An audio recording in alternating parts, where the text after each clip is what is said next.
ជំរាបសួរសួស្តីដល់បងប្អូនអតិថិជនទាំងអស់គ្នាដែលតែងតែគាំទ្រជាមួយនឹងហាងហុកលីមខ្ញុំបងប្អូនទាំងគ្នាចំពោះនៅក្នុងថ្ងៃនេះដែរគឺយើងមានជាប្រភេទម៉ាស៊ីន Sati Plus 14 សេសប្រភេទរ៉ាន់សនំមានស្តុកទៀតឲ្យបងប្អូនទាំងគ្នាហើយចំពោះតម្លៃគឺខាងយើងនឹងដាក់ជូនបងប្អូននៅលើវីដេអូនេះតែម្ដងចំពោះប្រភេទរ៉ាន់នេះដែរបងប្អូនជាប្រភេទរ៉ាន់សនំស៊ីនតែម្ដងគឺសនំទាំងប៉ុងទាំងម៉ាស៊ីនតែម្ដងបងប្អូនតាគ្នាគឺអត់ងាយមានទេប្រភេទរវ៉ាន់បែបនេះហ្នឹងបងប្អូនតាគ្នាអញ្ចឹងបើសិនជាបងប្អូនអតិថិជនដែលគាត់មានតម្រូវការអាចធ្វើការតាក់ទងមកកាន់ហាងហុកលីមខ្ញុំបានដែលទីតាំងហាងរបស់យើងគឺស្ថិតនៅខេត្តបាត់ដំបងនៅជិតនឹងរង្វង់មួយនៃរំសាយសក់តែម្ដងបងប្អូនតាគ្នាបងអាចមើលជាមួយនឹងរូបរាងនៃរវ៉ាន់នេះបាននិយាយទៅគឺយើងថតចិត្តច្បាស់ជូនបងតែម្ដងហើយទឹកថ្នាំអីគឺនៅទឹកថ្នាំស៊ីនតែម្ដងបងប្អូនតាគ្នាគឺយើងអត់មានធ្វើថ្នាំថ្មីឬក៏អីទេបង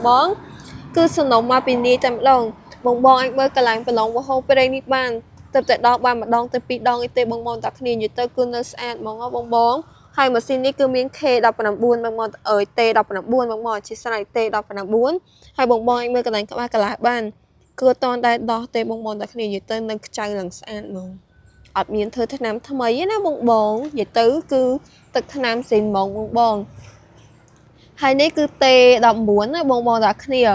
និយាយទៅម៉ាស៊ីនស៊េរីថ្មីហ្មងបងប្រភេទតេនេះហ่าបងអញ្ចឹងបើសិនជាបងអតិថិជនដែលគាត់មានតម្រូវការអាចធ្វើការតាក់ទងមកបានហើយចំពោះប្រភេទប៉ុង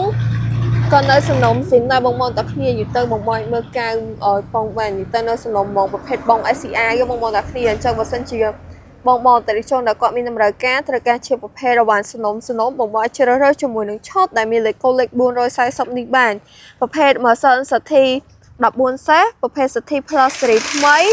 ហើយមាន T19 បងតាគ្នាគឺ T ខ្ពស់មែនតើអញ្ចឹងបើសិនជាបងអតិថិជនដែលគាត់មានតម្រូវការត្រូវការជាប្រភេទអវ៉ាន់សំណុំ T ខ្ពស់អីអាចយកជាមួយនឹងឈុតនេះបានបងតាគ្នាហើយតម្លៃខាងយើងនឹងដាក់ជូនបងនៅគឺខាងលើវីដេអូនេះតែម្ដងហើយបើសិនជាបងចង់អញ្ជើញមកមើលដល់ទីតាំងហាងរបស់យើងផ្ទាល់ក៏បានដែរដែលទីតាំងហាងរបស់យើងគឺស្ថិតនៅខេត្តបាត់ដំបងនៅជិតនឹងរង្វង់មួយរំសាយសក់តែម្ដងឬមួយក៏បងអាចតាក់ទងតាមរយៈ